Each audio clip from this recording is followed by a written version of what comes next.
Итак, всем доброй ночи. Решила провести прямые эфиры, пока у меня есть силы. Мне так. Вы все знаете, что у меня появляются силы, исчезают силы. И вот пока у меня есть силы, я проведу с вами прямой эфир.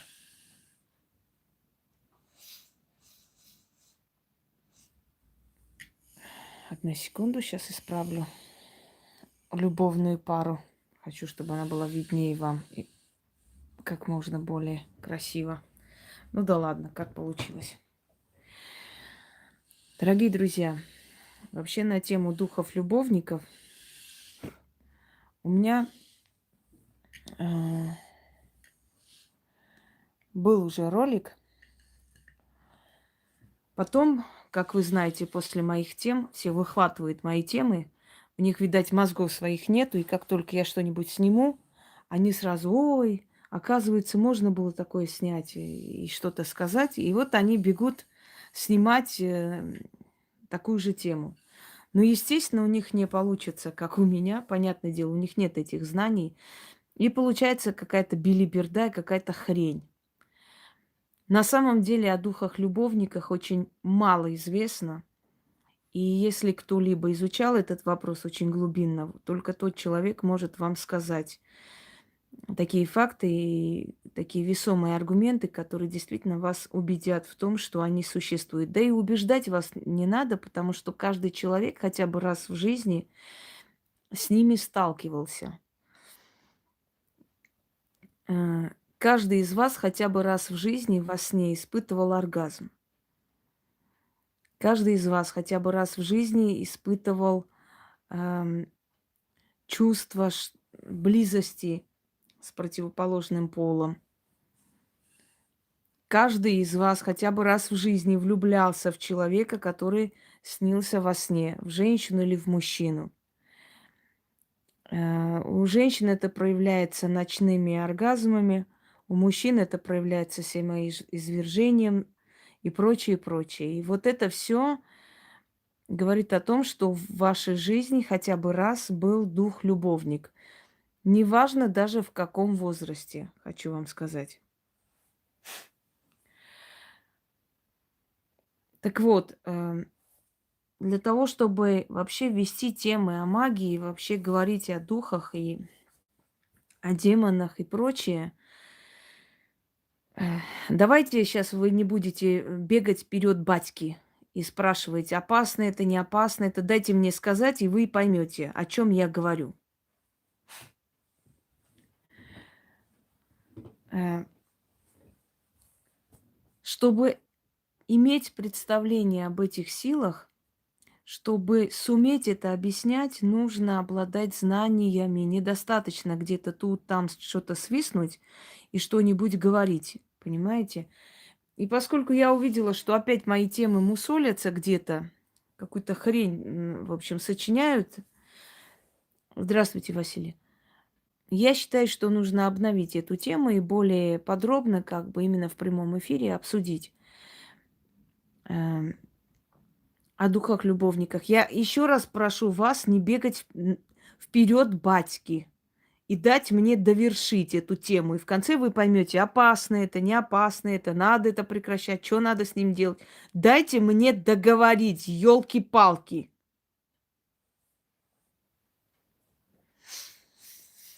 Итак, инкубы и суккубы. Кто они такие? Вообще инкубы, если уж перевести с латиницы, латынь, означает тот, кто лежит сверху, возлежавший сверху, инкуб. И суккубы, возлежавшие снизу, суккубы. Инкубы – это демоны мужского пола, суккубы – демоны женского пола. М, Вообще в средние века считалось, что это распутный демон, который соблазняет женщин или мужчин. Кто они такие? Вообще-то это дети богини Лилит. Это младшие дети богини Лилит. А, Когда она полюбилась сатане, когда она родила ему детей, которые впоследствии стали демонами, когда она из, как бы, скажем так, положения демоницы, здравствуйте, перешла в положение черной богини, божества, э, после этого у нее рождаются уже младшие дети, когда она находится в качестве божества, Лилит. Про Лилит я уже говорила. Откройте вообще «Ведьмина изба 2». Когда у меня здесь был канал в блоке, я там сняла прямой эфир, а прямой эфир не загружается так на два канала, поэтому там называется «Великие дьяволицы». Можете открыть и посмотреть. Матери, жены демонов, жены сатаны, дьявола, жены Люцифера и прочее. Кстати говоря, дьявол, сатана и Люцифер, я уже говорила, это черная троица называется. Это три разные силы. Дьявол больше производит такое, знаете, впечатление мужчины семейного, такого профессора, не гулявшего, которому было достаточно одной жены, которая родила ему сатану. Сатана – это такой некий папик. Сатана подбирает и падших женщин, делал демоницами и собирал у себя. Сатана влюблялся и в простых женщин, сатана влюблялся и в богинь, сатана влюблялся и в земных женщин. Вот у него такой характер гулящего мужика. Но не просто гулящего, но некий такой спонсор, знаете ли, который подбирал всех женщин, и падших, и таких. То есть для сатаны как таковой, скажем так, как для сатаны как таковой, да, суть женщины один и тот же. То есть для него нет разницы, богиня это или дьяволица это, или это падшая дама. Он собирает всех и дает всем определенную власть и задание. Он некий такой папик. Третий тип мужчин – Люцифер. Люцифер, который ищет... Это что за привет? Вас выкинуть отсюда, мадам? Люцифер, который влюбляется в женщин самодостаточных. Если посмотреть любовниц и любимых женщин Люцифера, дорогие друзья, они все божества, они все богини. Как правило, они все богини. Одна из них Диана, например, от которой рождается Арадия, их дочь, называется древняя ведьма, да, или одна из ведьм. Люцифер любит женщин, тех, которым он ничего не должен отдавать. То есть он любит уже самодостаточных дам, которые сами были. Послушайте, секс у вас был или что у вас было? Давайте потом мы про ваш секс поговорим. То есть те женские сущности, сути Вселенной, которые не требуют ничего. То есть вот три типажа мужчин, которые я вам перечислила. И это не просто не с воздуха пришло, это идет от Вселенной, это идет от сил. Откройте, посмотрите древо дьявола. Далее идем. Лилит.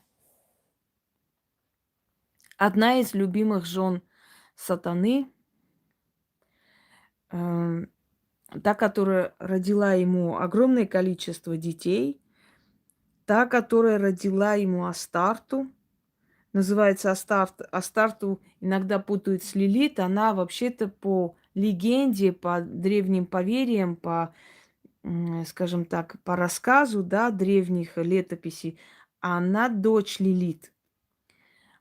В семействе дьявола много женщин. 3 Лилит однозначно есть, 3 носителя имени Лилит, но это дочери и внучки. Про Лилит упоминается в Библии. Сказано так.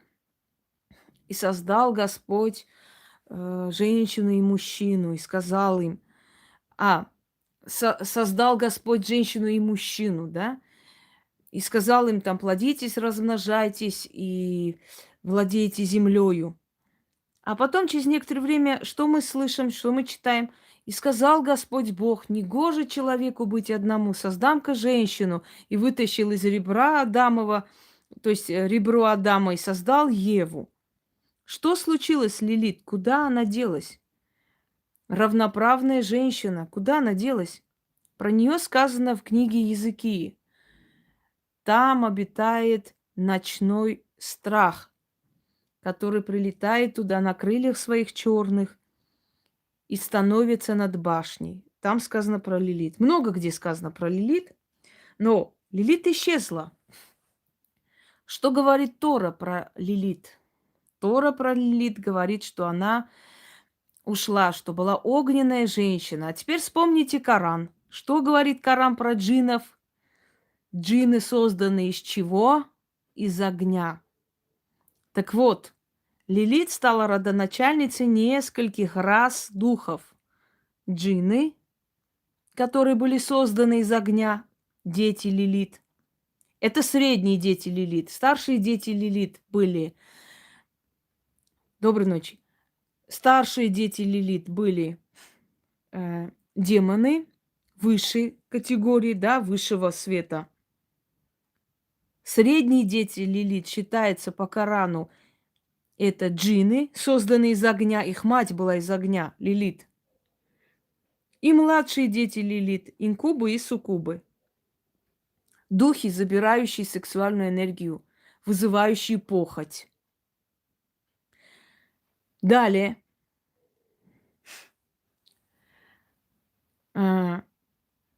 Что происходит? Когда сатана со своей любимой Лилит родили множество детей, он захотел внедрить свой генофон и среди людей. Но как это сделать? Через своих детей. В средние века считалось, что ведьма, она не есть ребенок своих родителей. Что в момент соития мужчины и женщины инкуб, значит, сношался с этой женщиной под видом ее мужа. То есть считалось, что инкуб входил в тело мужчины и имел сексуальный контакт с женщиной, вследствие чего рождался ребенок необычный. То есть ребенок, который растет в семье, но ребенок, который не принадлежит этой семье. А теперь скажите мне, пожалуйста, сколько вы видели таких детей, которые не похожи на своих родителей вообще? Они могут быть и хорошие дети, и плохие дети. Есть профессора, которые рождают ребенка, воспитывают, дают ему все, а этот ребенок такая тварь растет, такой рецидивист, такая мразь, что люди просто не могут понять, ну как так может быть в этой семье? Ну не было таких людей, это были нормальные, интеллигентные люди, и они были, их дети были. Что происходит с этим ребенком? Почему этот ребенок вообще не похож на своих родителей? Он абсолютно чужой. Бывает иногда, что рождается среди алкашей, пьяниц, абсолютно ненужных, вот биомусор, да, в этой семье рождается гений.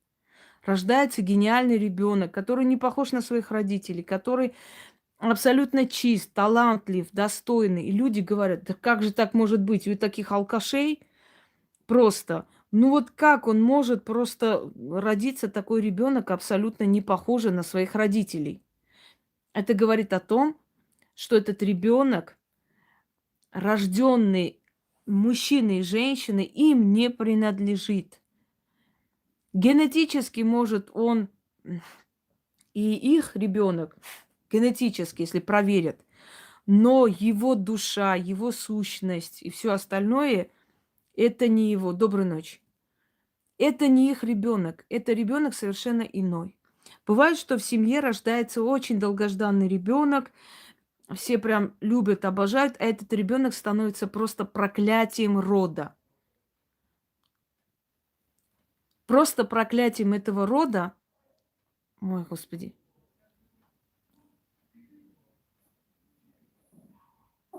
орут наши соседи там. Вообще-то они нормальные люди, но иногда бывает у них тоже, находит на них. Э, Далее бывают моменты, когда, например, рожденный ребенок в семье губит всю семью. Дорогие друзья, у нас там, где я родилась, в этом селе, была такая семья. Точнее, был такой человек. Не, ну прям сейчас захотели они подраться.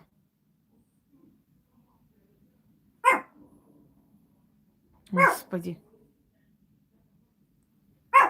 Пусик, не обращай внимания. Иди сюда. Надеюсь, сейчас уедут. Звали его Давид. Так вот, он, когда был ребенком, мама поехала на Новый год купить сладости, отец куда-то поехал, и они остались одни. Он был довольно взрослый мальчик, лет 10, и сестры маленькие. Одна из сестер сказала, мне холодно. Он пошел в гараж. У отца был мотоцикл. Он оттуда перелил бензин, принес, значит, вылил в эту печку и сжег.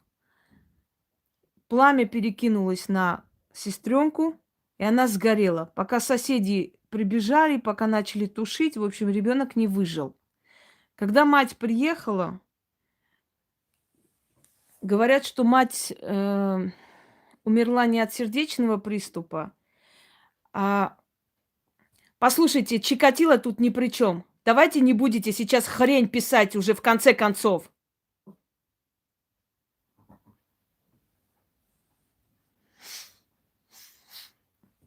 Когда мать приехала, увидела это, в общем, очень боялась отца, очень боялась мужа. Муж был очень жестокий такой человек довольно.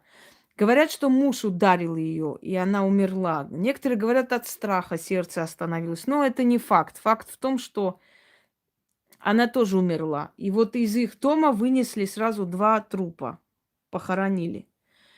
Отец через некоторое время женился на русской женщине, которая очень добрая, достойная женщина, и воспитала она вот этих детей. Когда он вырос, поехал поздравить родственников. Ну как же вы надоели уже, реально. Поехал поздравить своих родственников и задержался там. Значит, родственник приехал с вещами ребенка и сказал, мол, вот они забыли. Человек обомлел, думая, ну как забыли, а где они? 2 дня их нету. Оказывается, они уехали куда-то гулять, а он подумал, что с ними что-то случилось. Сел на мотоцикл и вот таких на нервах, а может был Новый год, может был немножко пьяненький. Одним словом, разбился отец. И отца не стало. Вот всю семью этот мальчик извел. Сейчас, дорогие друзья, он уже взрослый человек.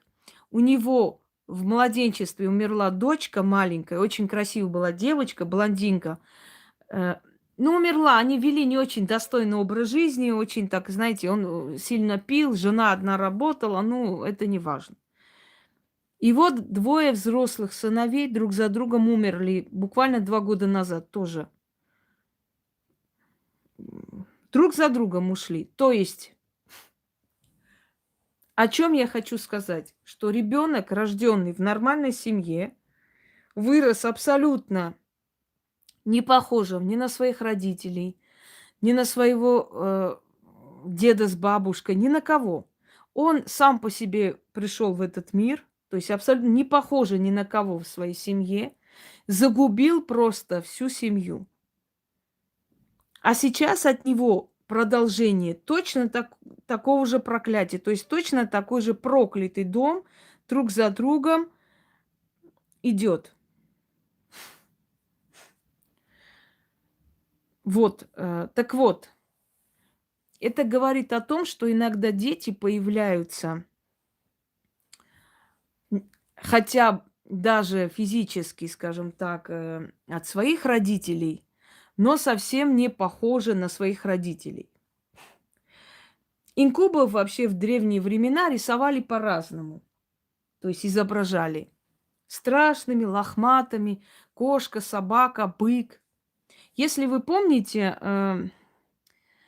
значит, лабиринт Миноса, царя Миноса, да, Минотавр, где обитал, считается, что бык овладел его царицей, его женой. Бык овладел его женой, и после чего родился Минотавр, которого он там закрыл, это чудище. И вот кто туда заходил, он своих врагов вел туда, которые погибали. Пример инкуба и вообще соитие с женщиной под видом чего-то иного, да, описывается в греческой мифологии. Например, Зевс, который был любвеобилен, и он соблазнял женщин по-разному. Как он похитил Европу?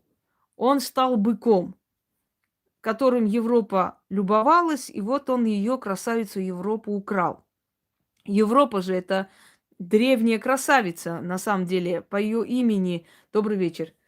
То есть в честь нее названа эта часть мира, Европа.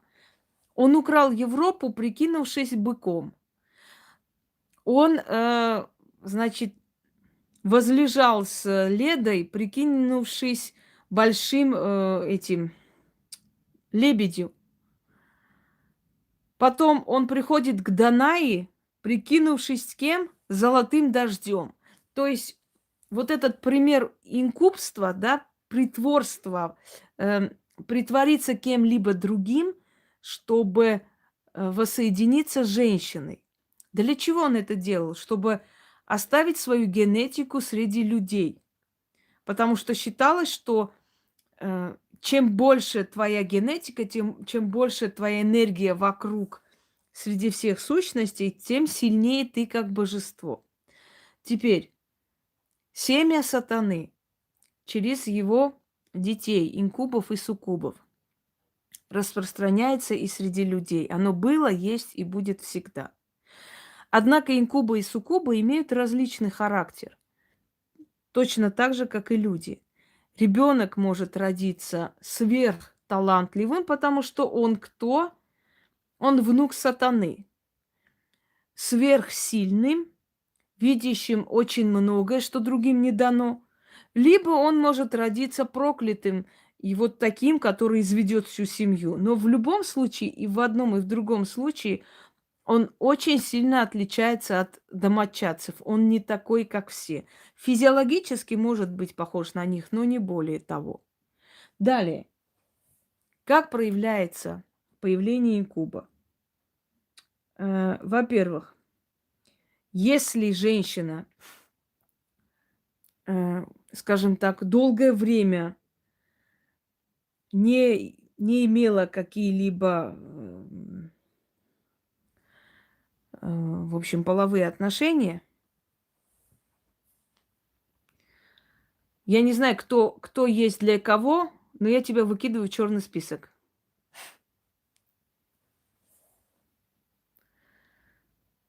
Если женщина не имела долго сексуальных отношений, ну и мужчина в том числе, пока обсудим женщин,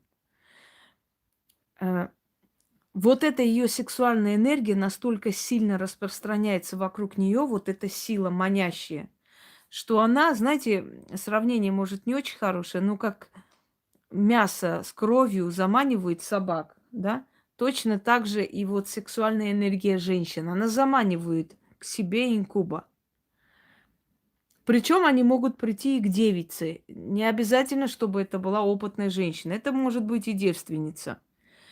И вполне они придут к ней. Инкубы и суккубы – это духи вне каких-либо традиций, обычаи, религии. Поэтому они как придут к мусульманке, так и придут и к христианке, к буддистке, да хоть к кому. Это не имеет никакого значения. Их заманивает сексуальная сила женщины. В чем опасность от них? Я уверена, что каждый из вас чувствовал. Они резко кидаются и обнимают. Резко. Я вам хочу сказать, страха нет. Вот что интересно. Нету страха. Есть приятные ощущения, есть внезапность и есть очень большое любопытство. Вы чувствуете просто физическое проявление инкуба. Вот физическое проявление, он настолько э, себя проявляет. Еще не вечер, Натали, еще не вечер, ты сильно не радуйся. А, Вы ощущаете просто физическую давку на тело. Вы чувствуете. И больше всего чувствительные зоны, эрогенные зоны женщины, скажем так. Спасибо, Лариса. Значит, как это в основном происходит? В основном происходит следующим образом. Вы ощущаете очень сильно в области гениталий определенные просто физическое какое-то, как вам сказать, касание. Но это не касание рук, пальцев. Вы чувствуете это касание. Оно очень сильно, как бы вам сказать, как будто вас за это место схватили. Но раз уж объясняем, объясним как есть. Значит, словно вас схватили. А потом вы чувствуете дыхание, прерывистое дыхание. Некоторые путают такую атаку с сонным параличом. Это разные вещи, сейчас объясню. Некоторые путают с такую атаку с нападением домового. Нет, дорогие друзья, это совершенно разные вещи. Когда домовой нападает, душит, вы чувствуете страх. У вас паралич, вы не можете проснуться, рот открывается, звуки не вылетают. Вы чувствуете, что вас парализовал, вас держат просто резко за ноги, за руки, то есть на тело навалилось что-то. Но вы не можете, рот открывается, но звуки не слышно. Это сонный паралич называется учеными. А на самом деле это нападение, нападение сущности. Это может быть домовой. Подождите со своим экстазом, я сейчас про другое говорю. Это говорю я сейчас про другое нападение. Здесь инкуба ни при чем. Это сонный паралич, который вызывается духами, духами потустороннего мира, не самыми добрыми. Либо домовой, который кидается, душит. Иногда мертвец. Иногда мертвец, который дома неупокоенный,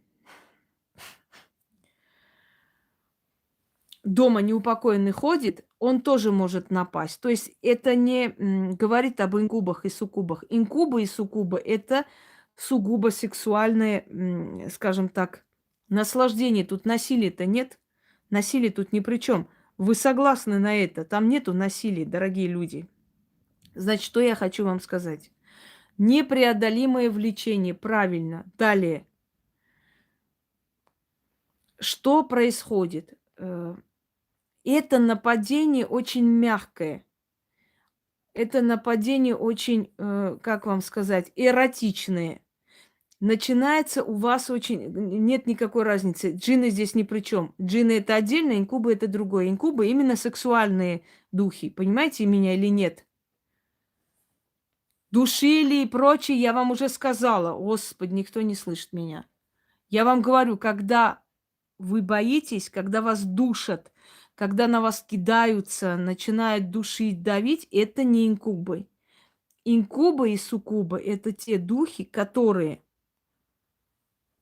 призывают, вызывают сексуальное желание. Понимаете меня? Сексуальное влечение. Они могут довести женщину до оргазма.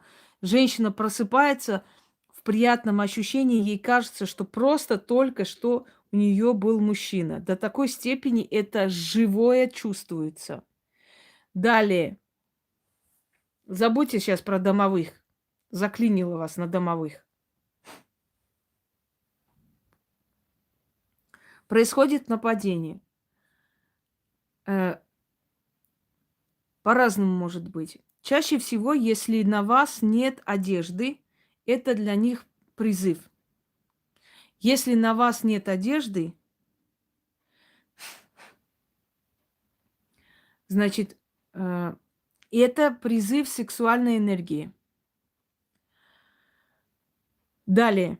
Я уже сказала, почему происходит. Перелистайте эфир и послушайте потом. Если женщина не удовлетворена, если она несчастлива с мужем, если она стесняется своему мужчине сказать свои сексуальные фантазии, если не по теме, я сейчас не разговариваю, тихо. Если она, у нее есть определенные потребности потайные, подсознательные, инкубы просто так кому угодно не приходят с улицы, понимаете? Инкубы приходят тогда, когда чувствуют, что ай, вот животные всякие лезут сюда, просто животные, которые даже понятия не имеют, кто я, что я. Вот эти вот животные просто полезут, мрази какие-то, с улицы, вот эти вот швали, и начинают писать какую-то хрень.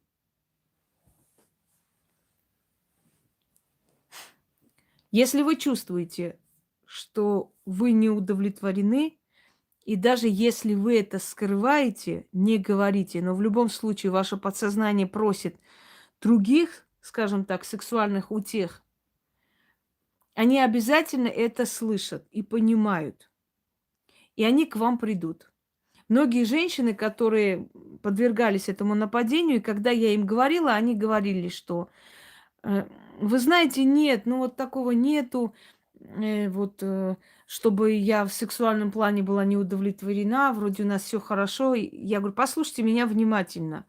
Вы, пожалуйста, меня не учите на самом деле, потому что не приходят они к женщине, у которой все нормально со своим мужем. Как только у вас в жизни появляется мужчина, который идет вам навстречу, с которым вам хорошо и с которым вы получаете полностью все, что вам нужно, они перестают к вам ходить. Но до этого времени ваша сексуальная, непотраченная сексуальная энергия настолько влекущей, что инкубы обязательно к вам придут. Потом, женщины, у которых умерли мужья, они по ним тоскуют. И инкубы могут прийти, приняв его облик. Во сне они придут или как? На самом деле никакого сна здесь нет. Вы это чувствуете вживую. Вы реально чувствуете физическое просто давление. Я больше вам скажу, что во время таких сексуальных нападений иногда женщина просыпается, открывает глаза и все равно чувствует, что рядом с ним кто-то лежит, что этот кто-то прижимает ее к себе. Следующий момент. Я уверена, что у многих женщин это было. Когда вы влюблялись, да, когда вы влюблялись, дорогие друзья, м, перед вами возникал силуэт этого человека. Вы просыпались ночью абсолютно одни в комнате. Вам казалось, что он лежит рядом, что вы видите его лицо. Это было настолько четко, что вы не могли поверить своим глазам, как он здесь оказался. Через несколько секунд он растворялся. Его нету. Но когда если вы влюбились, и ваша любовь, скажем, безответная, если этот человек не может дать вам то, что вы хотите, э, а это уже тебя не спрашивают, Натали, ты хочешь потратить эту энергию или нет. Они сами приходят. Они чувствуют это. Они тебя не будут спрашивать. Ну вот еще. Тень двинулась за моей спиной. Вон там. Ну ладно, пускай. Да, женщины в любом возрасте, они могут прийти к вам и в 14 лет, и в 15 лет. Я смеялась над понятием любовь. Сейчас объясню в конце, опасно это или нет. Я смеялась над понятием любовь, морковь, когда влюблялись. Я очень смешно с этим всем, к этому всему относилась, скажем так. До того момента, пока ночью не проснулась от очень-очень горячего поцелуя в губы. Мне было 14 лет. Я проснулась от того, что меня поцеловали в губы. Проснулась, естественно, и никого не было рядом, понятное дело. Я до утра сидела, смотрела на Луну, как завороженный. Я не могла спать. Я поняла, что такое любовь. Я после этого не смеялась над понятием любовь. Меня просто пронзило. У меня полностью все тело почувствовало настолько сильно, что это не объяснить словами. Это был инкуб. Понимаете? Он может прийти и в таком возрасте. Почему? Потому что в таком возрасте вы только начинаете понимать, что такое любовь, что такое там, я не знаю, свадьбы, влюбленности, счастье. Вы уже задумываетесь над этим. Вы хотите понравиться мальчикам, вы их специально дразните, чтобы они вас били, а значит, чтобы они были близко, чтобы за волосы таскали, а вы их там этим портфелю по башке, понимаете? Это сексуальные игры двух полов. И вот когда эти сексуальные игры начинают развиваться, начинается очень сильная, бурная вот эта вот внутренняя разработка всего этого, понимаете? И, естественно, они чувствуют эту сексуальную энергию, когда ты начинаешь созревать как женщина. И они этим пользуются. Так что я уверена, что каждый из вас хотя бы раз в жизни это чувствовал. Давайте вы сейчас не будете задавать вопросы, особенно не по теме. Дальше. Что происходит? Происходит следующее. К женщинам приходят инкубы, в переводе возлежавшие сверху. К мужчинам приходят суккубы, возлежавшие снизу, женский пол, тех же самых сексуальных демонов. Их иногда призывали для наведения, скажем так, как вам сказать, страсти посылали, их призывали. Если вам во сне приходят они, это первый признак того, что вы сексуально не удовлетворены, что вы несчастливы. И как бы вам не хотелось, вы несчастливы. Следующий момент. Если вы думаете, что они выглядят как волосатые, жуткие какие-то мужики или какие-то страшные, какие-то животноподобные существа, вы очень сильно ошибаетесь. Он приходит в облике очень красивого мужчины. Если вы его видели, он очень красив. Если вы его видели, он очень красив. Если вы его не видели, вы ощущали бешеную сексуальную энергию. Такого самца в жизни вы не найдете. Вы никогда не найдете такого мужчину, который к вам пришел в облике духа, но пришел. Это нереально. Такое удовольствие ни один земной мужчина вам не даст. Такого нет. Они делают это настолько, скажем так, сверхъестественно, что после этого ты не можешь ни с кем быть. И после этого ты хочешь это испытывать еще раз и еще раз. А значит, ты призываешь его мысленно. Может, ты и не говоришь «иди сюда», но ты начинаешь его призывать. Ты внутри это хочешь. И он придет еще раз, и он может ходить годами. В древние времена, если женщина долго не выходила замуж, начинали ее подозревать в том, что к ней ходит инкуб. А некоторые более умные головы подслушивали под дверями, говорили, что по ночам эта женщина стонет. Есть такие записи в древних средневековых записях сказано, и, значит, была отлучена там раба Божия Настасья, и была там, значит, как там, отдана Акафиме, изгнана из церкви, из христианской веры, потому как была э, облечена в связи с самим бесом каким-то, сатаной. То есть отслеживали до такой степени, чтобы понять, почему она замуж не выходит. Как я говорю, носки не надо стирать, салат не надо делать, да, учить не надо, это не надо, то не надо. Красота. получается только секс и больше ничего. Хороший мужик, идеальный, ничего не просит, не кушает, ни суп, ни борщ, ни хрена. Только приходит и уходит. Разве это не прекрасно? Вот. Я тоже так думаю. Естественно, что женщина, которая получает сексуальное наслаждение и при этом никаких проблем не испытывает, скажем так, да, что для вашего подсознания, естественно, что он очень подходящая пара, понимаете? Мужчина-праздник не то слово. И не бубнит, и на мозги не капает. Ну, не скажу, что на халяву. Взамен забирают вашу энергию. Этим они и питаются.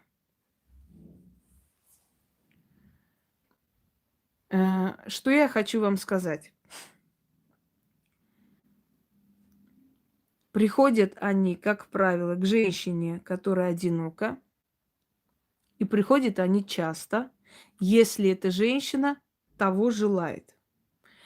Но хорошо ли, если они часто приходят?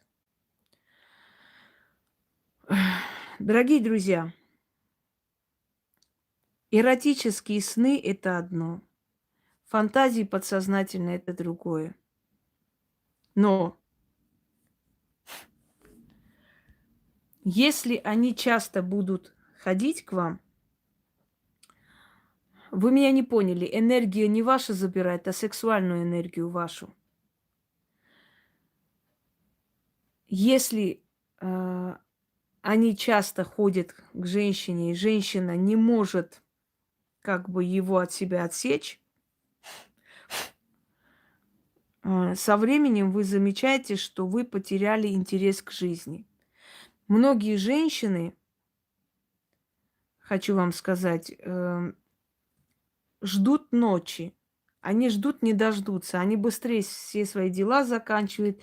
На лету просто весь день проходит, и они очень рано ложатся спать. Есть женщины, у которых привычка рано спать. Они всех укладывают, со всеми ссорятся. Я хочу спать, оставьте меня в покое, мне нужно спать и так далее. Хочу вам сказать, что такие странности, это не, это не всегда просто желание поспать.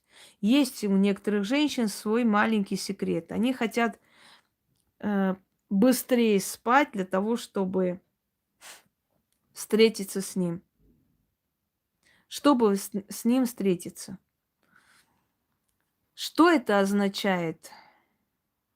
Если он зачастил к женщине, это значит, что он в нее влюбился. Я за свою жизнь 5-6 раз, наверное, отсекала женщину от инкуба, который... Елена, не пишите уже глупости. Озабоченность тут ни при чем. Уже глупости не пишите. Я 5-6 раз отсекала женщин, молодых, в которых влюблялись инкубы. Они дают сексуальную энергию. Они дают мощную сексуальную энергию, но при этом забирают жизненную силу. Это раз. Во-вторых, у вас начинается нежелание жить, потому что вы чувствуете, что в этом мире вы не найдете того человека, который хотя бы близко напомнит вам его. Они начинают забирать жизненную силу. Если он вам 1 раз встретился в жизни, 2 раза, 5 раз, 10 раз, это одно. Пояс верности – это легенда. Пояс верности не было никогда. Это глупости. Пояс верности не мешает инкубу проникнуть в твое тело. Если он несколько раз пришел, это не страшно. Такое может быть, у всех это может быть. Какой-то момент, когда внутри пустота, когда внутри сексуальной энергии в избытке, некуда девать, он может прийти. Но если он приходит очень часто, если кто-то из них зачастил, значит, он влюбился. Он влюбился, он никогда не даст устроить человеку свою личную жизнь. Никогда. Многие моменты безбрачия, многие моменты одиночества идут из-за инкубов и суккубов. Они влюбляются и не отдают своего партнера земному человеку. Вот приходили ко мне такие люди, которых надо было отсечь, от них. Но разница большая, если вы просто не замужем. Понимаете? Если вы просто не замужем, это одно. Но если он приходит часто, он забирает жизненную силу. Женщина с такими встречами рано стареет. Женщина рано стареет, это раз. Блин, откуда эти тупорылые существа сюда являются? Уходит жизненная энергия, это два. Ей не хочется находиться в обществе людей, это три. Полностью выжимается.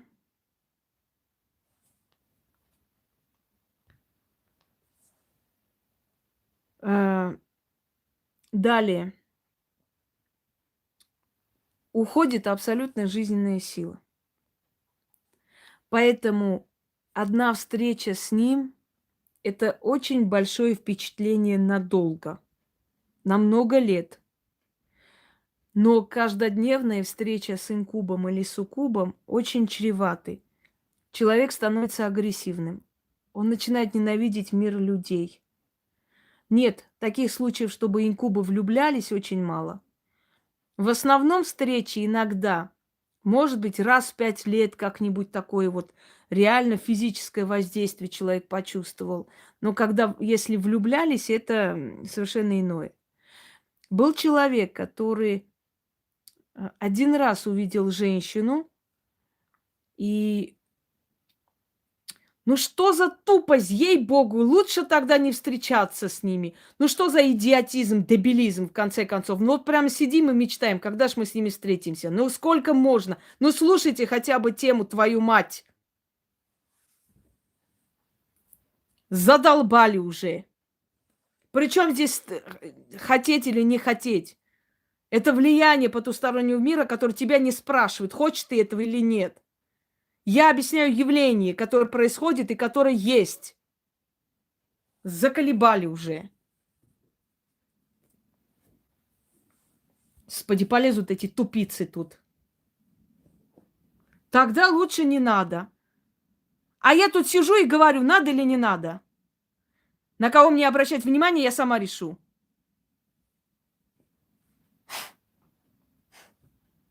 Дебилизм, ей-богу. Так вот, если у вас такое происходит и зачастую, и вам это нравится в начале, привыкание, оно происходит сразу.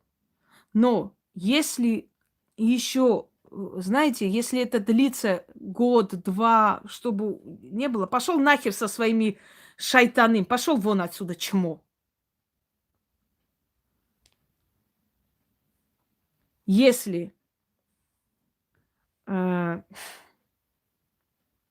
происходит это некоторое время, и вам это нравится, если вы замечаете, что ваш супруг или супруга не желает с вами спать, спите отдельно, но при этом не нуждается в сексуальном контакте, знайте, что у него есть это посещение, что у него это есть, и если вы вот просто начнете спрашивать и узнавать, вы узнаете ответ. И не надо винить своего партнера в этом. Если у вашего партнера такой появился, это значит, зачем такая агрессия, не твое собачье дело. Зачем такая агрессия у меня? Пошла вон отсюда.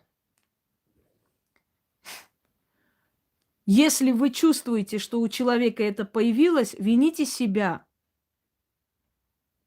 Потому что в большинстве случаев по вашей вине у мужчины или у женщины появляется сексуальный партнер потустороннего мира. Значит, его сексуальная фантазия не находит выхода. А как только есть некий позыв, они сразу же приходят, они сразу же собираются, они сразу же этим пользуются. Учтите этот момент.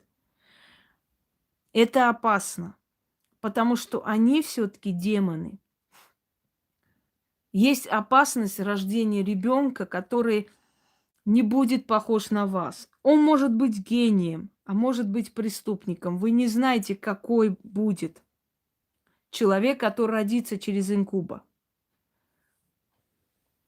Нет, человек сам не может пересечь это. Если он сможет, только заменив одно другим.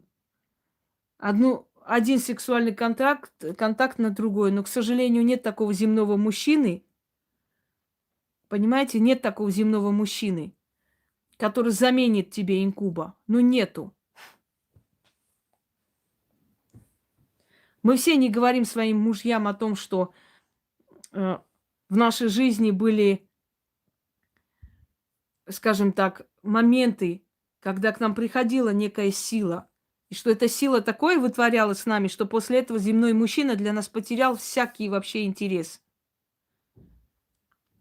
Мы этого не говорим, но это было у каждой женщины. И то, что испытывает женщина с инкубом, она никогда в жизни не найдет земным мужчиной. Далее.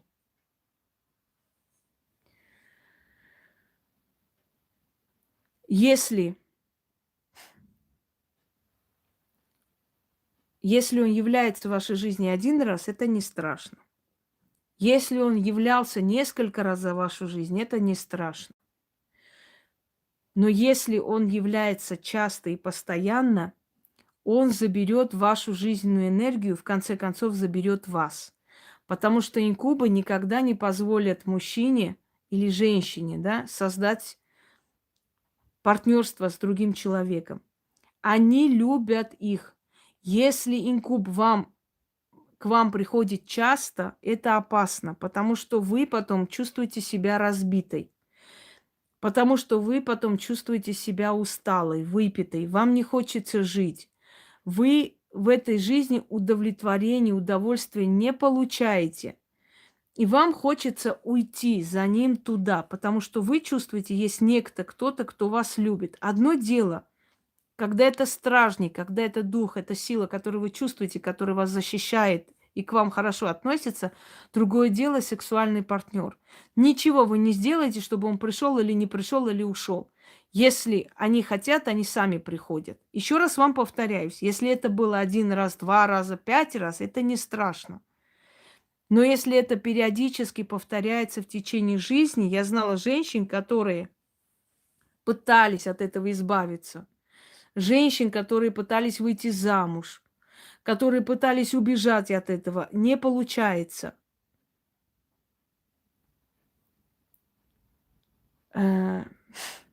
Далее. Как происходит? Как сделать, чтобы они не пришли или пришли? Невозможно никак сделать или не сделать. Они сами решат. Есть у них желание. Да, невероятное ощущение. Дрожь по всему телу, как током ударило от таких поцелуев во сне. Они сами приходят. Но если вы чувствуете, что он часто приходит, или если вы знаете, что ваш близкий подвергается таким вот атакам, вам нужно что-то с этим делать. Нет рецепта, как его отсечь, или как его не пригласить, или как его пригласить. Никакого рецепта нет. Здравствуй, Настя.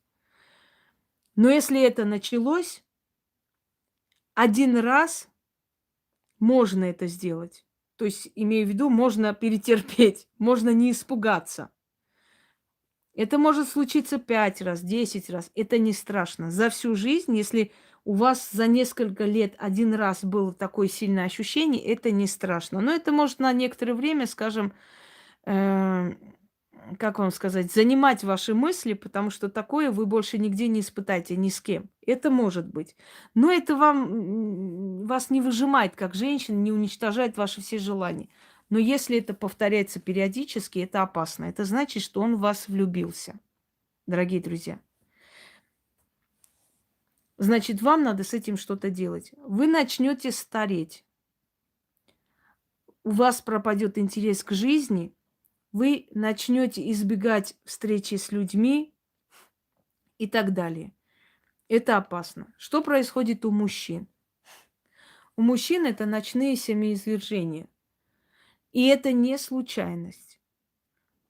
Они могут влюбиться, то есть в женщину, не получать ее, и им покажется, что этот эротический сон всего лишь продолжение их фантазии. Потому что каждый мужчина, здоровый мужчина, он хочет спать с женщиной, которую любит. Это нормальная вещь.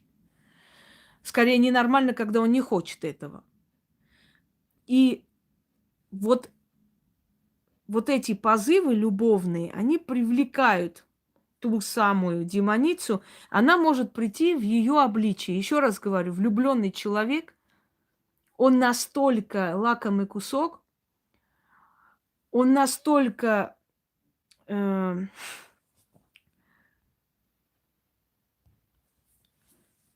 Виолетта, или как там тебя, пока не поменяешь свой нормальный ник, вот с этим вот ником сюда не тащись. Раз ты такая, иди к таким, как ты. Так вот, то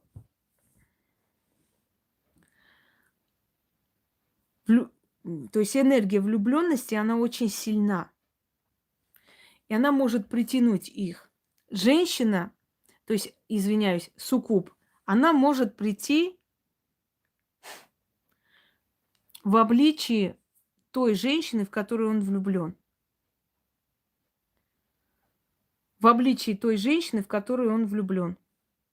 И получить свое, одним словом. Опять же, в чем опасность? Дорогие друзья, опасность в том, что мужчина, который испытал оргазм с такой женщиной, ну вот, видимо, она такая, поэтому у нее ник такой, что сказать. Если бы она не была такой, у нее не было бы такого ника. Вот каждый человек в соответствии себе и пишет себе ник. Что я могу сказать? Так вот. А еще лучше Виолетта тупорылая.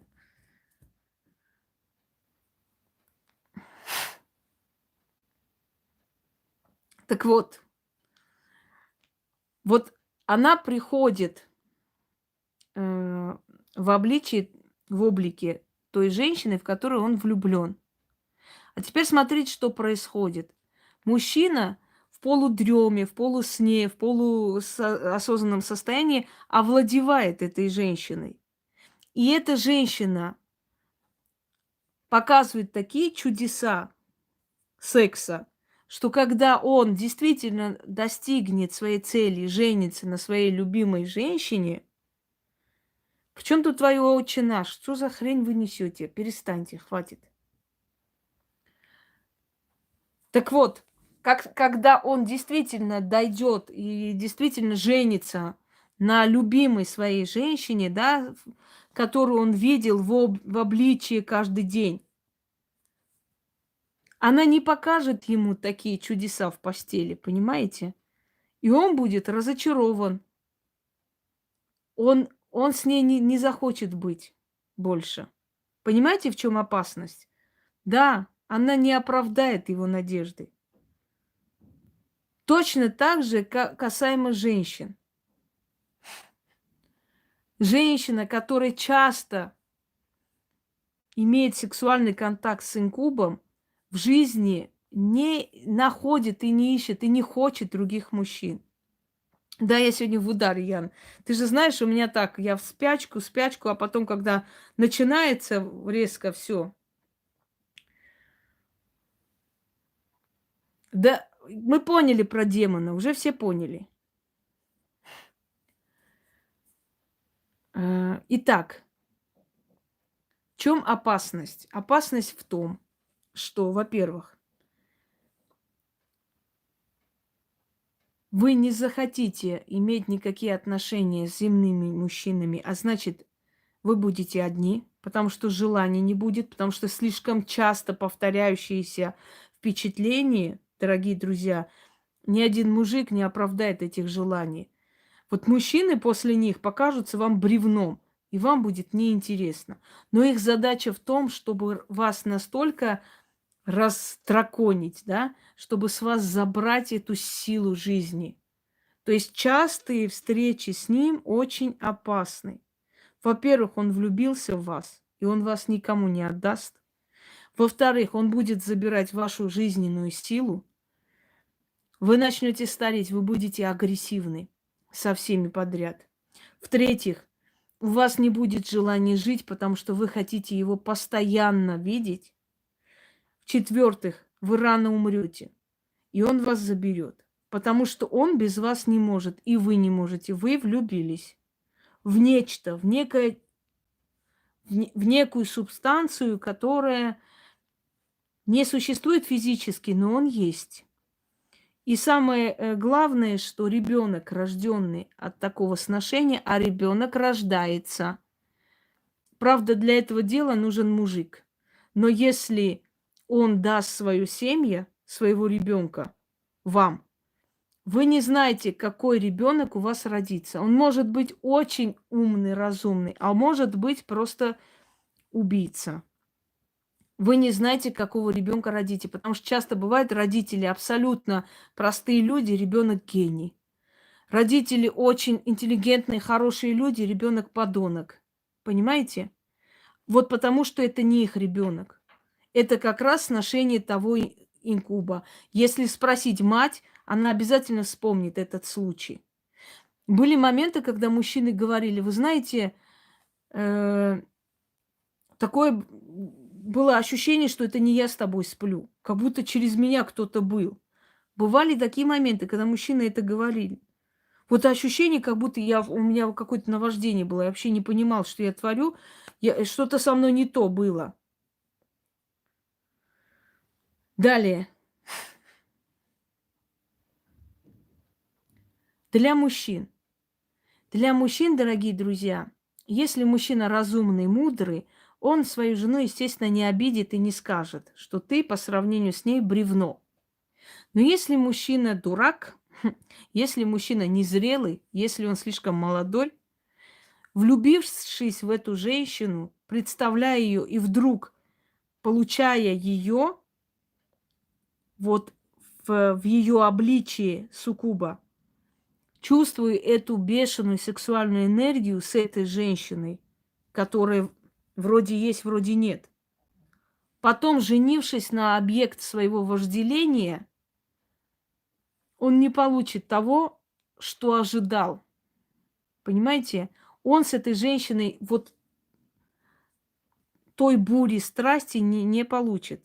Естественно, что она ему уже будет неинтересна. Он разлюбит ее. Очень часто бывают моменты, когда мужчина с ума сходит по женщине, она не допускает его к себе близко. Вот в этом тоже есть опасность некая. Хотя это правильно, но есть опасность. Что он просто за ней бегает, с ума сходит. Вот, наконец, женился, и через месяца 3 развелись. Были такие случаи. Он ее возненавидел, видеть не хочет. Ненавидит люто, вообще противна она мне. Я ее не хочу знать, я какой-то был околдованный. Нет, ты не был околдованный, все было правильно. Ты действительно влюбился. Она действительно такая, какая есть. Но просто вот то, что ты представлял, они говорят, что говорят мужчины часто? Я тебя другое представлял. Я не думал, что ты такая. Я о тебе другого был мнения. Слышали такое часто? Ты для меня другой была, ты была божеством, я тебя другое чувствовал. Как же? А ты вообще другой человек, оказывается. Почему так происходит? Да потому что у мужчин еще сильнее сексуальной энергии. Они притягивают их чаще, чем женщины. Понимаете? Они чаще притягивают эти силы. Потому что у мужчин ночные оргазмы случаются намного чаще. И после этого он ходит злой, как собака. Почему? Потому что он получил такое, во сне, что в жизни ему не дают. Понимаете? И он разочаровывается в этой женщине. И он начинает говорить: я тебе по-другому думал, я тебе другую представлял. Она говорит: какую ты меня представлял? Что я не так сделала? Что я не то делаю тебе? Что ты со мной вот так обращаешься? А он говорит: а я тебя не так представлял. Он не может открыто сказать: да я с тобой спал каждую ночь. Понимаете? Он же не скажет ей в лицо. Но он именно вот это и имеет в виду. Потому что для мужчины сексуальные отношения занимают чуть ли не первое место. Дорогие друзья, для мужчины секс это на первом месте в жизни. Потом все остальное. И дети, и все остальное. Если ты его в сексуальном плане не устраиваешь, он может даже твоего ребенка не любить, которого ты родила от него. И может любить ребенка другой женщины, с которой ему хорошо в постели. Понимаете? Даже такие моменты есть. Далее. Потусторонние еще больше ходят. Потусторонние намного опаснее и страшнее. Потому что земной ты женщине ты волосы выдернешь, это ладно, дашь ей по морде сумкой. Но эту ты не выловишь никак. Понимаешь, в чем дело? Эту не поймаешь.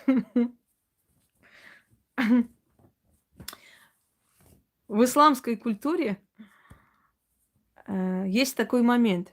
Называется влюбленный джин. Или влюбленная гурия или гуль. Так вот, если мужчина влюбился в гурию, или гурия влюбилась в мужчину, это очень опасно. Он будет одинок. Да, по морде, правильно. Как там, Зинка моя говорит, на моего Ваньку смотрела, а я на них смотрела, раз посмотрела, два посмотрела, а потом взяла кирпич и как дала по морде, да? Сейчас ее все называют Зинка Чау-Чау. Но это-то можно делать с земной женщиной, а вот с ней ни хрена не сделаешь. Вот в чем дело. Да. Так.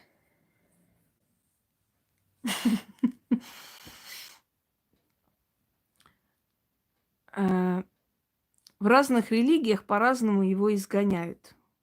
Например, как со мной связаться? Через марсиан. Я же говорю, через марсиан со мной можно связаться. Через Юпитер, Марс, прием, Венера, Сатурн слушает. А потому что я уже не знаю, как еще мне сказать, как со мной связаться. Не знаю. Да нормально спите. Вы ж не думаете, что мы в любом обличии им очень нужны. Итак, как сделать так, чтобы от них избавиться? Я боюсь, что никак. Да. Первое.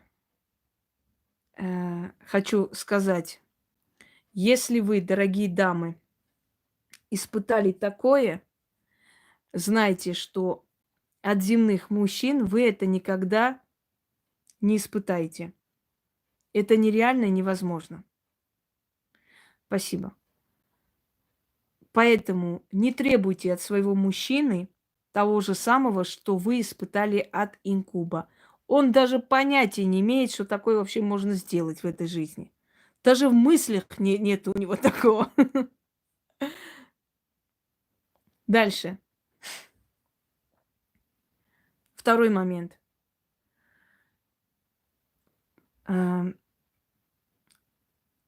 Если у вас неудовлетворенность в жизни, и если вы чувствуете его приближение, да даже если вы по своему мужу скучаете, он может подойти.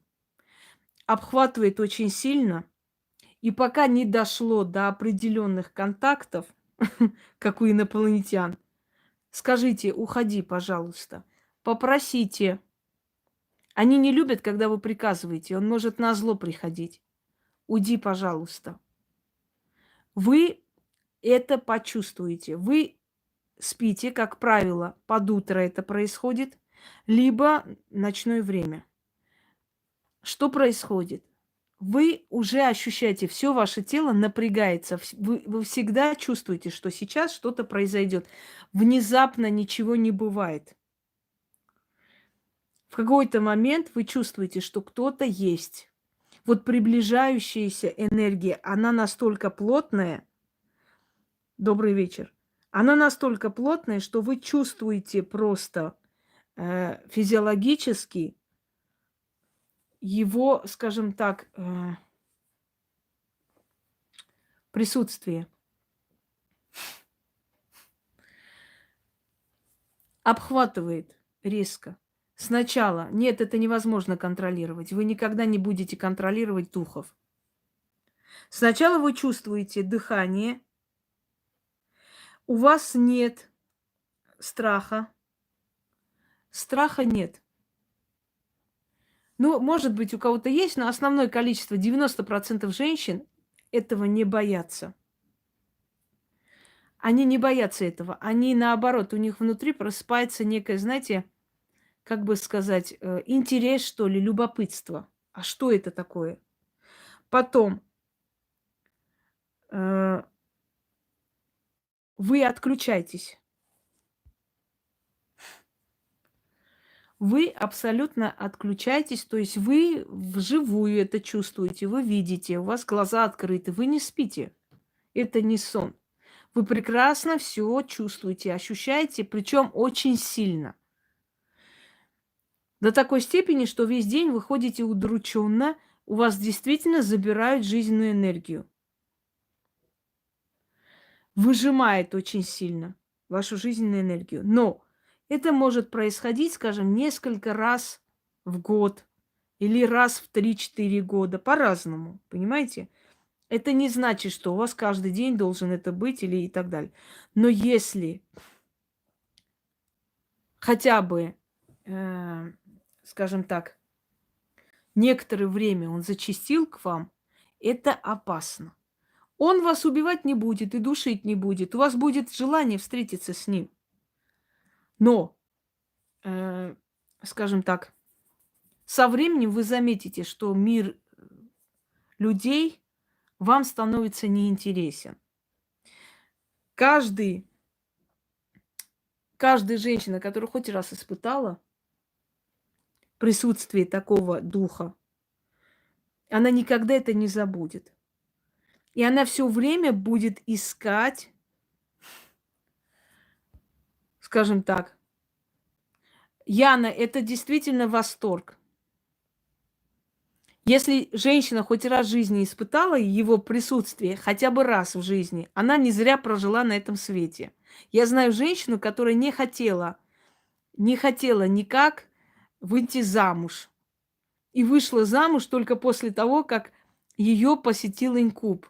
Вот, а причем, знаете, как он посетил ее?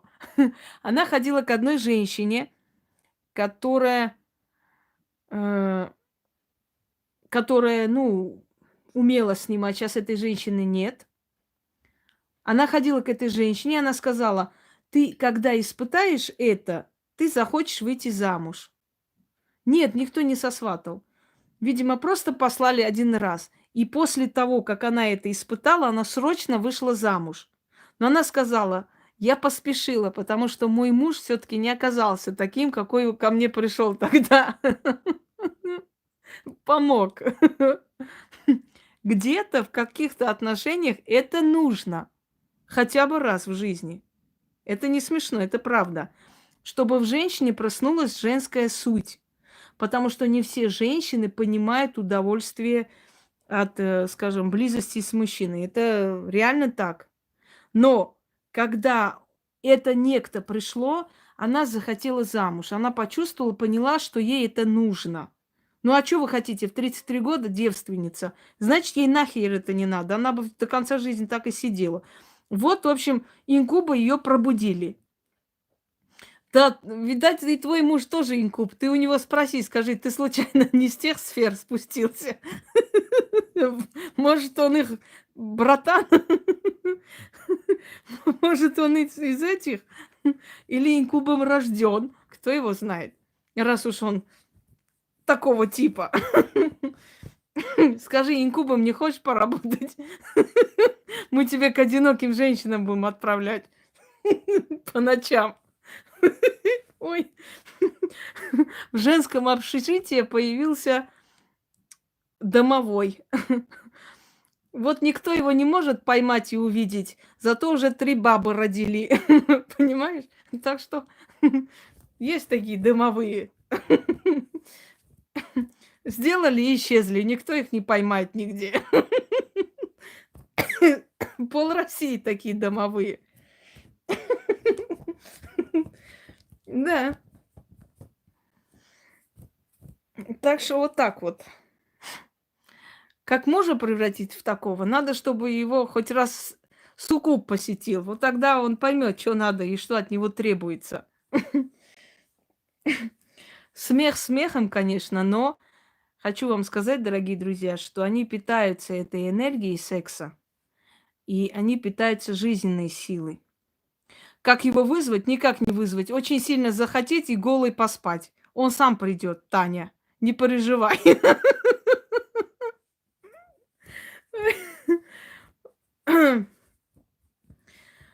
Так что вот так вот. Прям уже начали спрашивать, аж соблазнились люди. Ничего не надо делать. Нужно иметь очень сильное сексуальное желание и спать голышом. Если первый день не пришел, второй не пришел, третий точно придет. И потом так придет, что охренеете. Ой. Да, чаще всего они приходят, когда вы спите без одежды. Это раз. Ну, хотя и так приходят. Но в любом случае, я уверена, что сегодня половина баб голыми пойдут спать. Ей-богу, клянусь. Я уже чувствую это. Но тут ничего веселого-то нет. Впечатление напишите потом. Вот весело. Ой.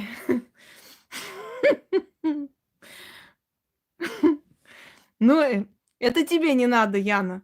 А тут народ требует. Ой, трудящиеся требуют. Ой, какой ужас. Вот вы все испоганите, испошлите, это ужас просто. Дорогие женщины, дело в том, что особо не стремитесь к ним, потому что после этого земные мужчины для вас абсолютно пропадают. Ну, хотя бы на долгое время они вам становятся неинтересны. Понимаете, в чем дело? Реально неинтересны становятся. Потому что, ну, потому что это очень сильное впечатление. Но давайте еще раз повторю. Инкубы и суккубы – это дети. Демоницы, дьяволицы, богини, Лилит. Они родились и созданы для того, чтобы продолжать, да, для того, чтобы продолжать. Ваш муж явно не инкуб, раз уж он храпит на весь дом. Чтобы продолжать семя дьявола среди, скажем так, земных людей. И поэтому они соблазняют женщин и мужчин для того, чтобы в итоге через них воспроизводить определенных своих детей. И это получается. Иногда они просто приходят, чтобы забрать вашу жизненную силу. Иногда они приходят, потому что влюбляются в вас. Если в вас влюбились они, в исламской традиции уже говорила, есть такой момент влюбленный джин или влюбленная гурия. Если такое есть, их отсекают, потому что такие люди мало живут, дорогие друзья. Каждый день иметь отношения с духами – это не шутки. Когда у вас дома много духов, слишком много, появляется много сущностей, вы просыпаетесь уставшие. Почему я говорю, что иногда нужно чистить дом, да, иногда нужно очищать помещение, и я вам давала эти чистки. Почему нужно окуривать определенные травы? Потому что есть травы, например, зверобой, полынь, папоротник. Они создают некую сетку невидимую. Вот такую сетку создают в атмосфере. И э, эти духи, проходя, застревают в этой сетке, понимаете? Да, я про джинов целые много всего снимала. Они застревают в этой сетке, и им некомфортно, они как бы задыхаются. И когда они уходят из вашего дома, больше не возвращаются. Но, Роман, у нас женский клуб разбитых сердец. Нам можно. Между прочим, мужчинам тоже, если голышом спать, тоже много чего интересного у них будет.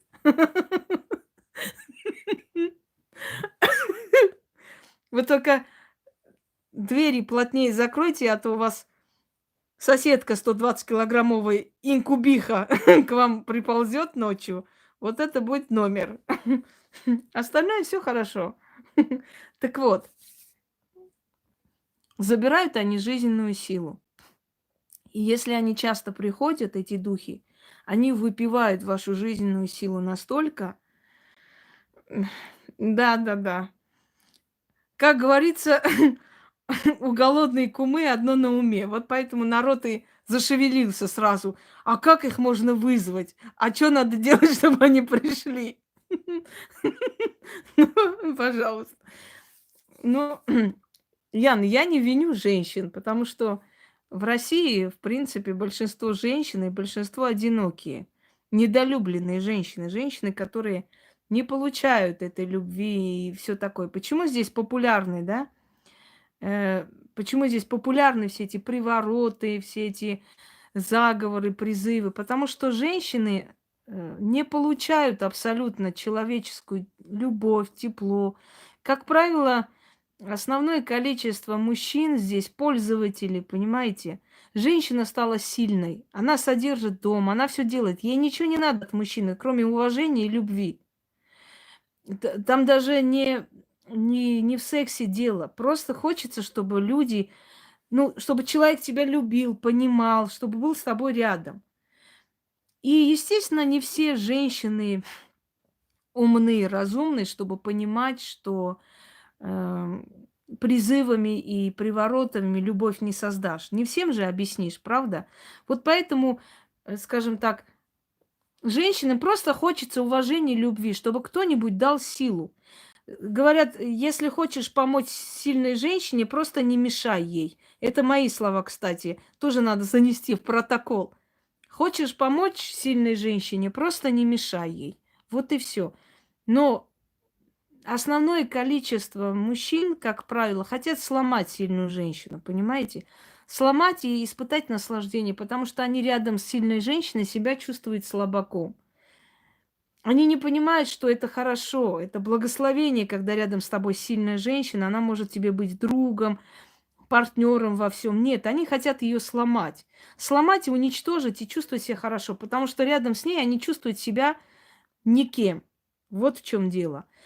И, естественно, недолюбленных женщин очень много. И они очень хотят этой любви любыми способами. Они и вызовы делают, и призывы. Просто глупо. Глупо это все равно, как отмаливать, знаете, вот прям на коленях молить и просить о любви и о нежности. Я считаю, что если я должна человека, скажем так, уговаривать, обращаться со мной хорошо, то нафиг он мне нужен. Если я должна ему аргументы приводить, что надо делать, вот, чтобы я была счастлива, ничего не нужно. И вот именно поэтому многие женщины, которые сейчас услышали, они подумали, да лучше пускай такой приходит, и не будет ни унижений, ни издевательств, ничего. Ведь основное количество женщин в России, да, ну, брошенки, разведенки — это твоя мать и твои сестренки. Андрей Новгородский. Понимаешь? Сын шлюхи. Тебя тоже родила мать, если что. женщина родила. И те, которые не уважают женщин, они недостойны вообще сами этого уважения. Козел безрогий.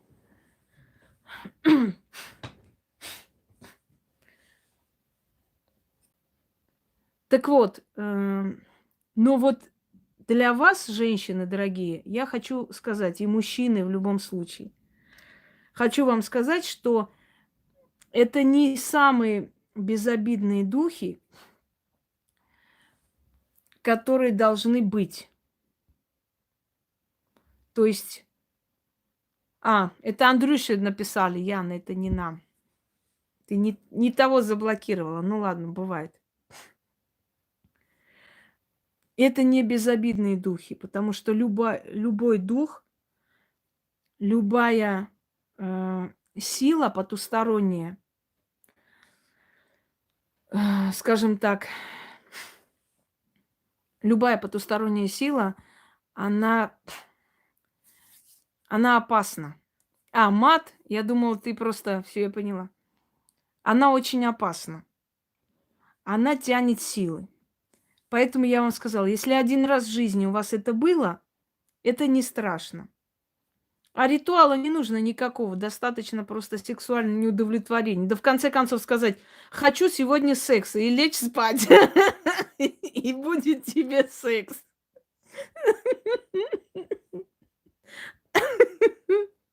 Потому что кто-то тебя услышал. Ой, господи, не могу. Ой.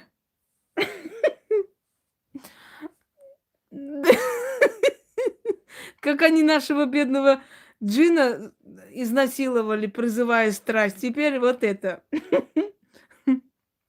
Особо не увлекайтесь, потому что еще раз вам говорю, что на Востоке за такое вообще отчитывают, вводят по мечетям. Потому что если эта сила прилипла, дорогие друзья, женщина превращается в черную вдову. Почему? Раньше говорили, жена сатаны, знаете, жена дьявола, таких женщин. Вот. Почему так происходило? Потому что он настолько влюблялся, вот этот джин, его называют джином, ну да ладно, всех потусторонних духов в исламе называют джинами, это и есть инкубы и суккубы. Если он влюбился в нее, то мужчины будут умирать, понимаете?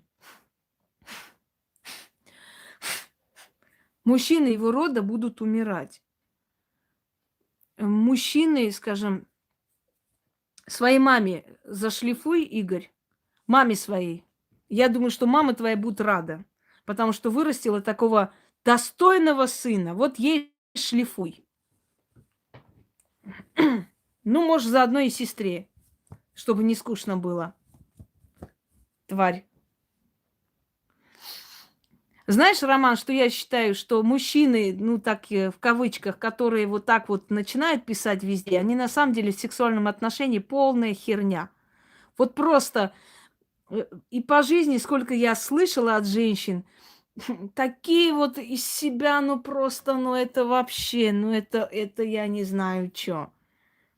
Был такой дагестанец, который там ходил и вот так вот всем говорил, да я бы тебя, я бы то, я бы это. И вот одна баба у нас была, Мария. Я когда возила театры по России, у нас была одна такая слабая напередок Мария. И мы обедали в этом кафе постоянно. И вот эта Мария, значит, и вот там приходил один дагестанец, который постоянно говорил, ой, девчонки, да я бы вот это, да вот это, ты и так далее. И Мария, значит, облизнулась и сказала, я хочу с ним познакомиться. Я говорю, ты уверена, что он именно такой, как себя показывает? Ой, я очень хочу с ним познакомиться. Это такой мужчина, я вообще кавказцев очень люблю. Я говорю, ну, вперед из песни. Мария с ним познакомилась. Потом Мария сказала, у меня такого ужаса в жизни не бывало. Понимаете? Кролик, одним словом. Поэтому, ну вот те, которые, ой, да вот я вот это все. Самые сексуальные мужчины, это мужчины, как правило, тихие, стеснительные и так далее. Они всю свою сексуальную энергию изливают на одну женщину. А вот такие вот, как вот этот мужик, Извините меня. Ну не надо. Иди шлифуй мамашу свою. Шлифовщик хренов. Тот, который умеет и знает, он не будет перед другими себя показывать. Понимаете? Ему это не надо просто. Он в себе уверен настолько, что ему это просто не надо заходить и такую гадость писать. И вообще говорить. Он и так знает, что он такой. Зачем ему это надо? Ой, девки, я бы вот это, девки то. Да, мотальщик чесального цеха. Итак, что мы поняли, дорогие друзья? Как любой учитель, закрепляю наши знания. И на этой веселой ноте мы закончим с вами разговор.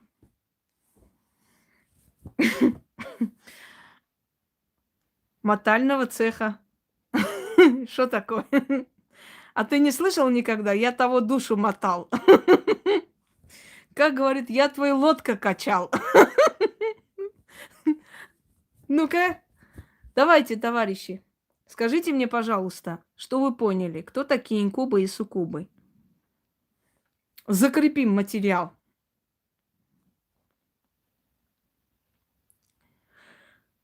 Инкубы и суккубы – это дети, это младшие дети Лилит, правильно, которые предназначены для того, чтобы не совсем духи-паразиты. Духи-паразиты немножко другие. Духи-любовники. Они для того, чтобы... Что там надо? Снимать панталоны перед сном, да? Да. Чтобы распространить генетику сатаны в этом мире. Если они один раз приходят или несколько раз за жизнь приходят к мужчине или к женщине, хватит со своими ритузами. Да, если они несколько раз за жизнь приходят, это не опасно. Если они будут приходить часто, это опасно. Опасно, потому что они забирают жизненную силу. Они превращают человека в одинокого. Если это мужчина, то у него будут либо умирать женщины, либо будут от него уходить, потому что он не будет получать этого. Если это женщины, они становятся просто черные вдовы. У них закрывается дорога к браку, и вот эта сила не дает никак устроить свою жизнь. Бывали моменты, когда пришел, наверное, встречай Васю с хлебом и солью. Ой, да.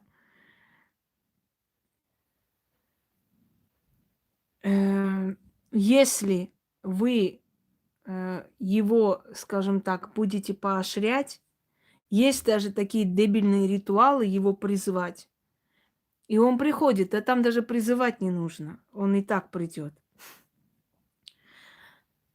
Если очень часто увлекаться этим, дорогие мужчины и женщины, подумайте о том, как... Да какой там 9,50 оттенков? Тут 9,5 недель начинается. Эммануэль. Хотя Эммануэль в свое время было это нечто. Ой, Эммануэль, не могу. Сейчас Эммануэль-то фигня. Сейчас тебе подростки такой Эммануэль покажут, что ты скажешь, что это за Эммануэль вообще? Как там говорит, сегодня, говорит, с дедом говорили про секс. Ну и что там? Темнота. Ну вот, так что тебе такой Эммануэль покажут. Да. Ну и хорошо, что... Ой, смоковница вообще фигня.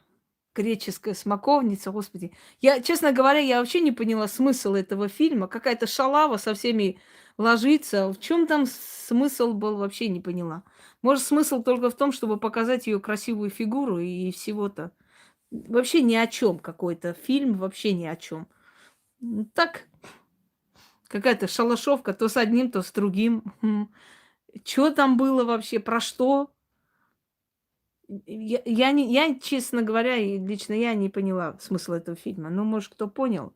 Кстати, вот эта актриса в фильме «Эммануэль», которая снималась, да, эм, у нее в жизни было очень много любовников, скажем, она очень востребованный человек. Сына ее воспитала сестра, пожалуйста. И она вот стала практически инвалидом, у нее рак легких начался. И вот эти все любовники, которые ею пользовались тогда, эм, никто из них ей ничем не помог. То есть я хочу сказать, что увлечение вот этим тоже, знаете, не очень-то.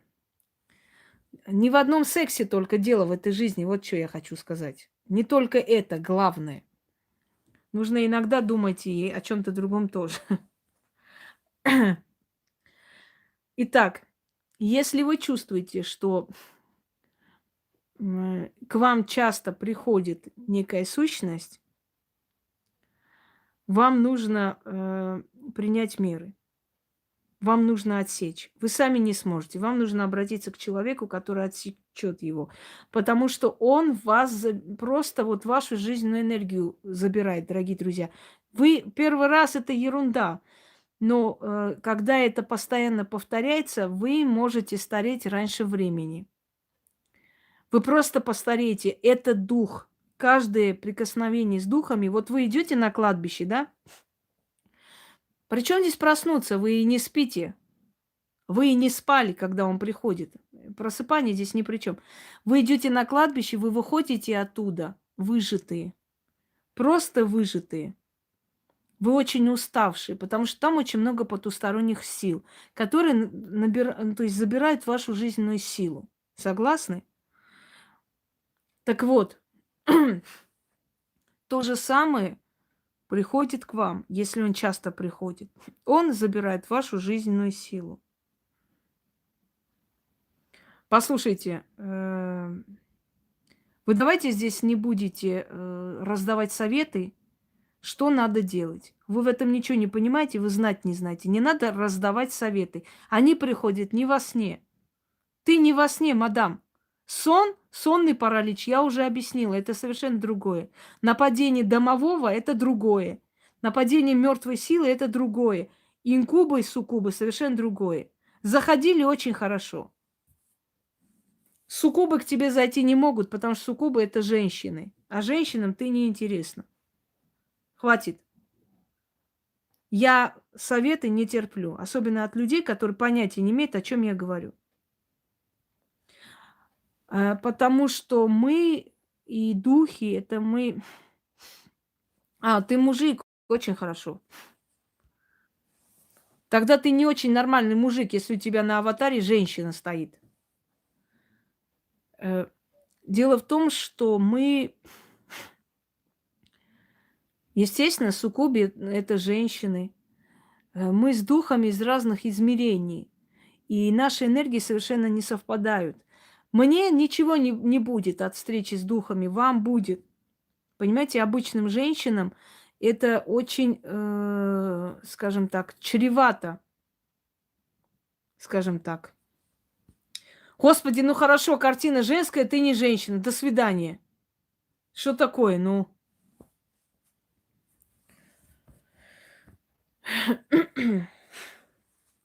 Задумайтесь над тем, что я сказала. Если есть среди вас те, кто часто с ними встречается и рад этому, посмотрите на себя в зеркало и посмотрите на свои фотографии. Какие вы были до встречи с ним и какие вы сейчас.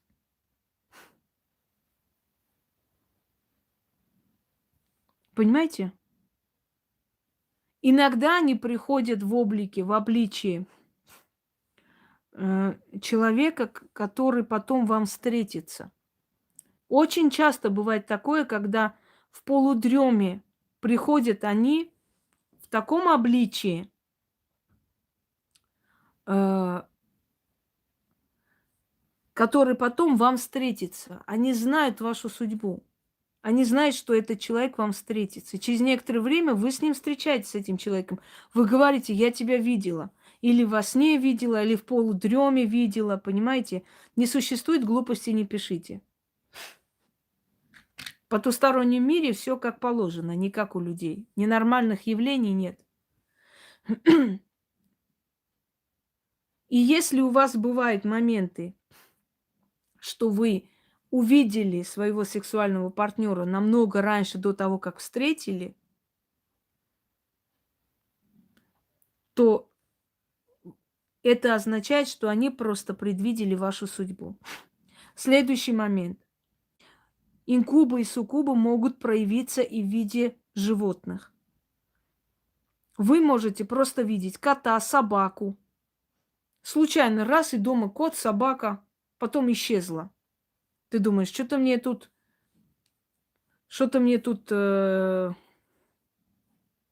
скажем так, привиделось, что ли? Что это вообще было? И оно сразу исчезает. А потом через несколько дней или ту же ночь вы вот подвергаетесь вот этому нападению. Понимаете?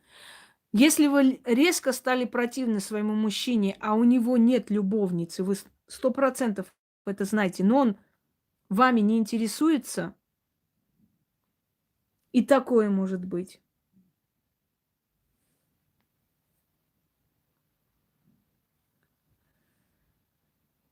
И такое может быть, что он вами не интересуется, но у него и нет никого. Ночной паралич, я сказала, к инкубам и суккубам никакого отношения не имеет. Бывает запах парфюма мужчины, есть такое. Когда вы заходите домой и пахнет парфюмом мужчины, а мужчины у вас нету. Заходите в ванну, и ощущение, что только что кто-то там мылся, купался. Потому что пахнет свежими цветами, шампунем, чем-то еще. Далее. Бывают моменты, когда ощущение, что ты чувствуешь в своей постели вот чью-то энергию.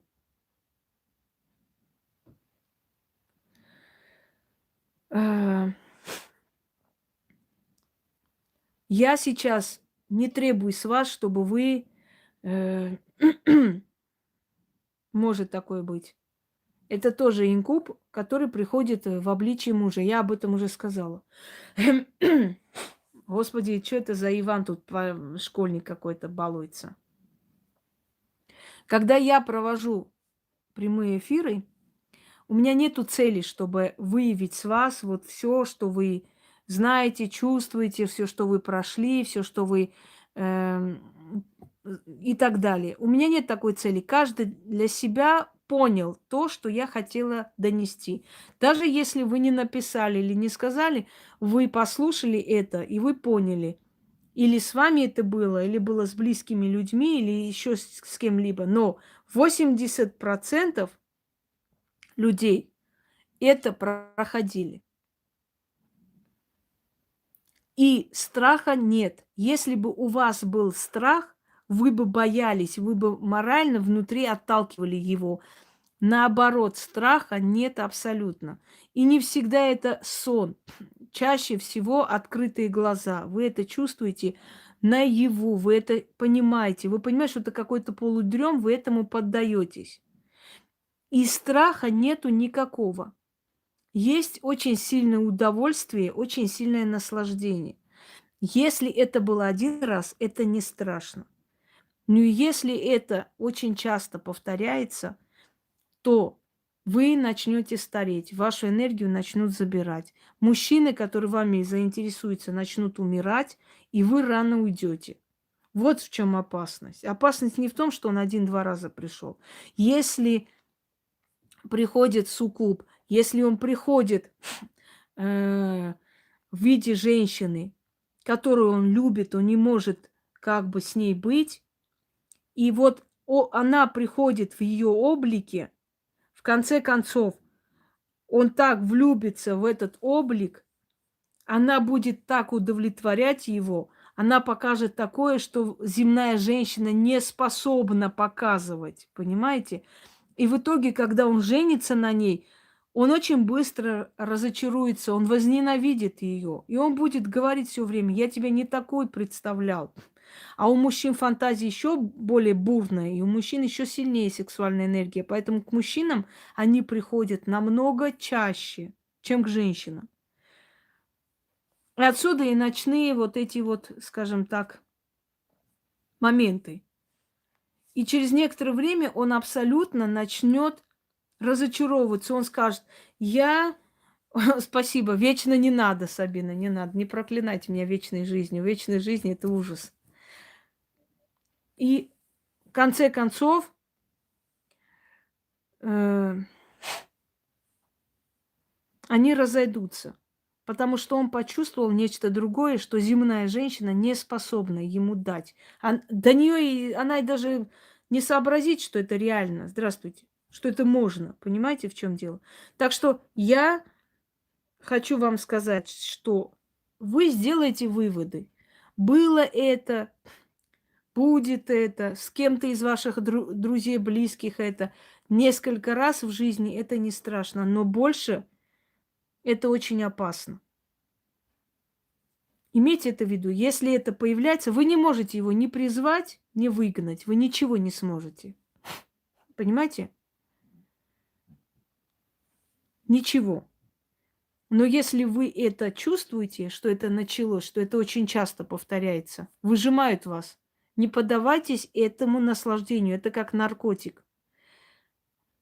Вам нравится этот момент, это как наркотик. Вы к этому привыкнете настолько сильно, что потом не заметите, как вы свою молодость и жизненную силу отдаете этой силе потусторонней. У него нет цели вас любить.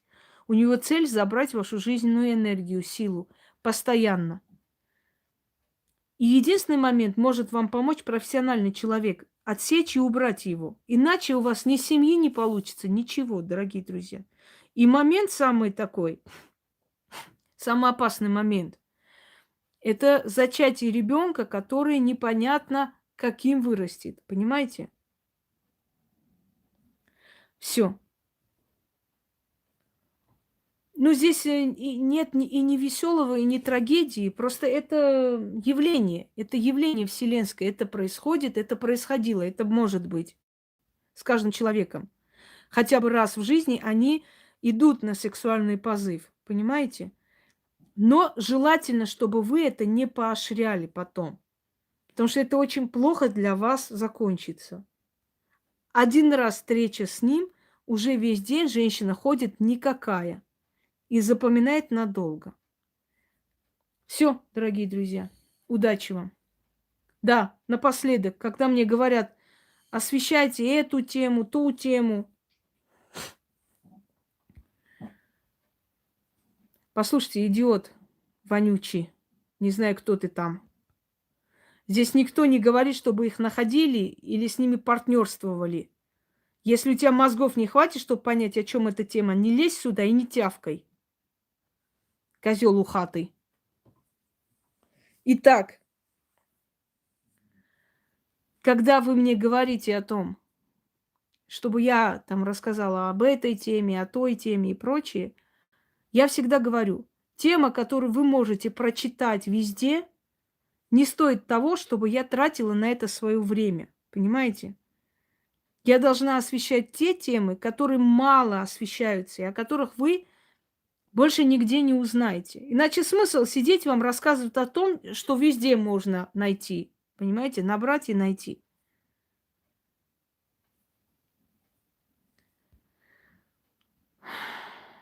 Что значит живым человеком? Это и есть живые человеки. С живыми человеками это и происходит. Не с мертвецами же.